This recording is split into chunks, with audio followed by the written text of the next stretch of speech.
Hey guys, അപ്പോൾ Snickers എങ്ങനെയാണെന്ന് ഫാക്ടറികളിൽ നിർമ്മിക്കുന്നത് നമ്മളെന്ന് ഈ ഒരു വീഡിയോയുടെ നോക്കാൻ പോകുന്നത്. ഇതിനായി ക്രീമി ആയിട്ടുള്ള മിൽക്ക് ചോക്ലേറ്റാണ് ഇതിനായി ഉപയോഗിക്കുന്നത്. ഇതിനായി ചോക്ലേറ്റും ബട്ടറും മിക്സ്ചറിലിട്ട് നന്നായി മിക്സ് ചെയ്തെടുക്കുന്നു. ഇത് നന്നായി ക്രീമി പരുവം ആവുന്നത് വരെ ഇത് തുടരുന്നു.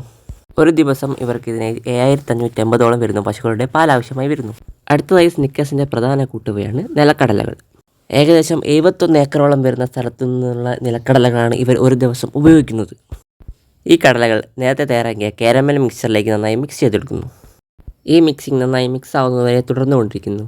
മാത്രമല്ല, സ്നിക്കേഴ്സിലൊരു പ്രധാന കൂട്ടുകയാണ് ഈ കാരമൽ ചോക്ലേറ്റും കടലയും കൂടിയുള്ള ഈ ഒരു മിക്സ്ചർ.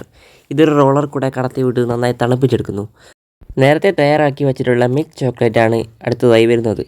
സ്നിക്കേഴ്സിൻ്റെ അടിഭാഗത്ത് കാണുന്ന ആ ചോക്ലേറ്റാണ് ഈ മിൽക്കി ആയിട്ടുള്ള മിൽക്ക് ചോക്ലേറ്റ്. തയ്യാറാക്കി വെച്ചിട്ടുള്ള കാരമലും കടലയും ചേർത്ത മിക്സർ 38 പീസുകളായി മുറിച്ചെടുക്കുന്നു. പിന്നീട് ആ പീസുകൾ അതിൻ്റെ കറക്റ്റ് അളവിലുള്ള ബാർ ഷേപ്പിലാക്കി മുറിച്ചെടുക്കുന്നു.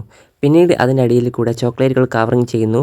അതിന് മുകളിൽ കൂടെ പിന്നെയും ചോക്ലേറ്റുകൾ കവർ ചെയ്ത് നമ്മളിപ്പോൾ മാർക്കറ്റിൽ കിട്ടുന്ന ചോക്ലേറ്റുകളുടെ അളവിലേക്ക് ആക്കിയെടുക്കുന്നു.